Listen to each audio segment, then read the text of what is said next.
Hello student, मैं रवि कुमार। आज history का third chapter the making of a global world यानी बहुमंडलीय विश्व का बनना के बारे में जानेंगे।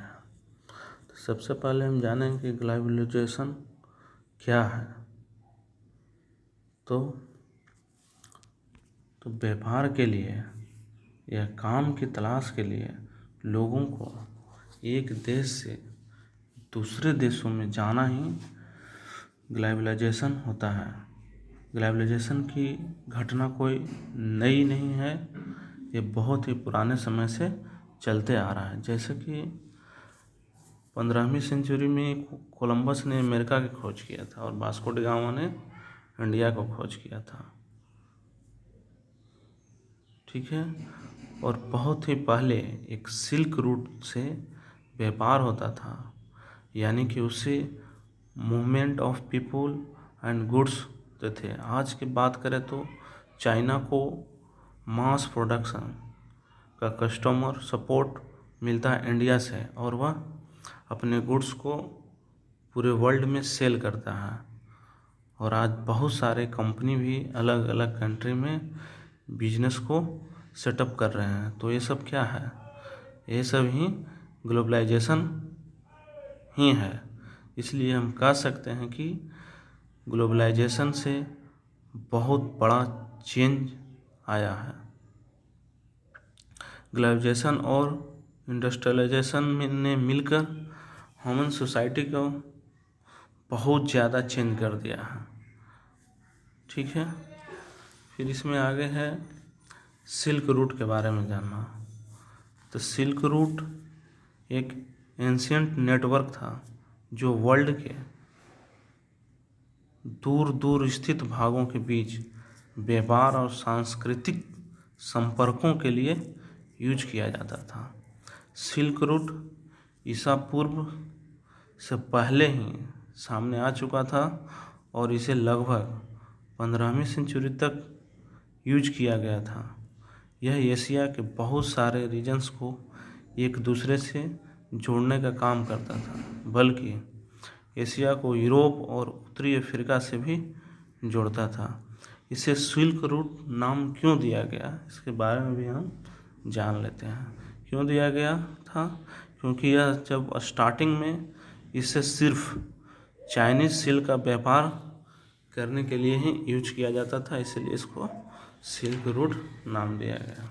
और इसी रास्ते से इंडिया और दक्षिण पूर्व एशिया के कपड़े और मसाले दुनिया के देशों में पहुंचते थे और वापसी में वहां से यूरोप से एशिया में सोना चांदी जैसी कीमती धातुएं आती थी। और व्यापार के साथ साथ वहाँ की संस्कृति का भी आदान प्रदान होता था।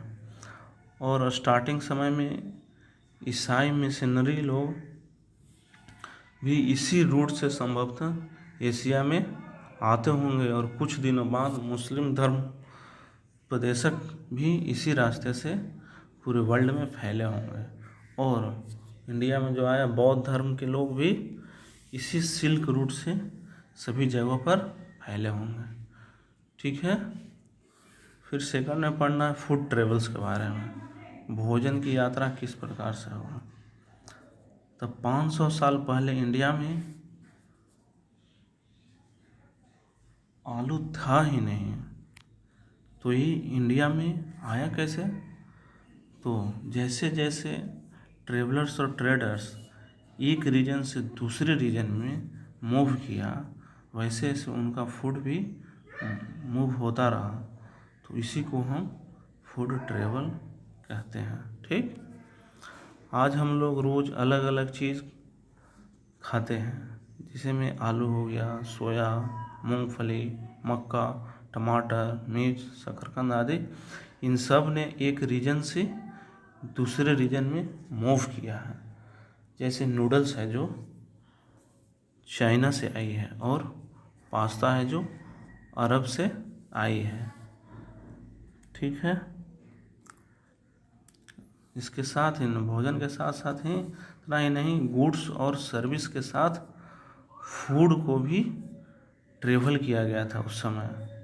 और एक है आयरलैंड की घटना है, जहाँ आयरलैंड के बहुत साल पहले लोग सिर्फ आलू पर भी निर्भर रहते थे और एक समय आया कि बीमारी के कारण आलू की फसल खराब हो गई और वहाँ पर लाखों लोगों को भुखमरी के कारण मौत हो गया था। ठीक है। फिर थर्ड में है डिसीजेस के बारे में, बीमारी के बारे में हमको जानना है। तो 15वीं से 17वीं सेंचुरी तक यूरोप समुद्री रास्ते के द्वारा वर्ल्ड को खोजना शुरू किया था, क्योंकि वे अपना ट्रेडिंग पार्टनर्स को सर्च कर रहे थे, खोज रहे थे। और उस समय पुर्तगाल और स्पेन बहुत ही पावरफुल नेशन था।